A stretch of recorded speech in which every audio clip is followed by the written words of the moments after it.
দেশনেত্রী বেগম খালেদা জিয়া এদেশে একটি অনন্য রাজনৈতিক ঐক্যের প্রতীক।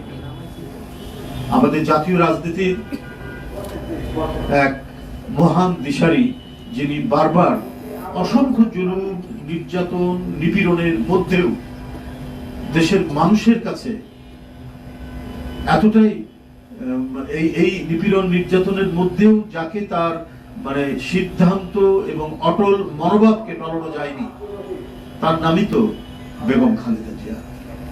তাকে নানা চক্রান্ত, ষড়যন্ত্র এবং নির্যাতন করে হয়তো তাকে অসুস্থ করা হয়েছে, গুরুতর অসুস্থ করা হয়েছে, কিন্তু যতক্ষণ তার তিনি আমাদের সাথে কথা বলেছেন বা তিনি সুস্থ ছিলেন, ততক্ষণও তিনি এদেশের মানুষ এবং স্বাধীনতা, সার্বভৌমত্ব এবং গণতন্ত্রের প্রশ্নে তার যে দৃঢ় মনোবল, সে মনোবলকে দুর্বল করা যায়। তিনি গুরুতর অসুস্থ অবস্থায় ভারতীয় হাসপাতালে। আমরা প্রত্যেকেই, সারা জাতি এবং আন্তর্জাতিক সম্প্রদায় পর্যন্ত তার জন্য দোয়া করছে, আল্লাহ যেন তাকে দ্রুত আরোগ্য করেন, দ্রুত সুস্থতা দান করেন, যাতে তিনি আবারও জনগণের মধ্যে ফিরে আসতে পারেন, তার দেশের মানুষের কাছ থেকে এসে তিনি যাতে তার রাজনৈতিক কর্মকাণ্ড এবং জাতির অভিভাবক হিসাবে জাতির নেতৃত্ব দিতে পারেন। এটাই আজকে তৃণমূল থেকে সারা জাতির প্রত্যাশা, এবং আন্তর্জাতিক সম্প্রদায় উদ্বিগ্ন এবং উৎকণ্ঠার সাথে তার শুশ্রূষা এবং তার যে সুস্থতা সেটা কামনা করছেন, যদি দ্রুতই তিনি সেরে ওঠেন। যাই হোক, আমরা এই মহান দেশপ্রেমিক নেত্রী, দেশনেত্রী বেগম খালেদা জিয়ার আশু সুস্থতা কামনায় আগামীকাল শুক্রবার প্রতিটি মসজিদে, দেশের প্রতিটি মসজিদে, মন্দিরে এবং অন্যান্য ধর্ম সম্প্রদায়ের উপাসনালয়ে তার আরোগ্য কামনায় অন্যান্য সম্প্রদায়, ধর্মীয় সম্প্রদায়, হিন্দু, বৌদ্ধ, খ্রিস্টান, তারা প্রার্থনা করবেন এবং বাংলাদেশের প্রতিটি মসজিদ, সেখানে তার আরোগ্য কামনায় আমরা দোয়া এবং মোনাজাত করব।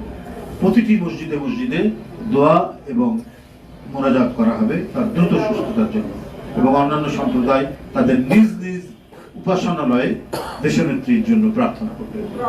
এই কর্মসূচিটি আপনাদের সামনে জানালাম। আপনারা ভালো থাকবেন, সকলকে ধন্যবাদ।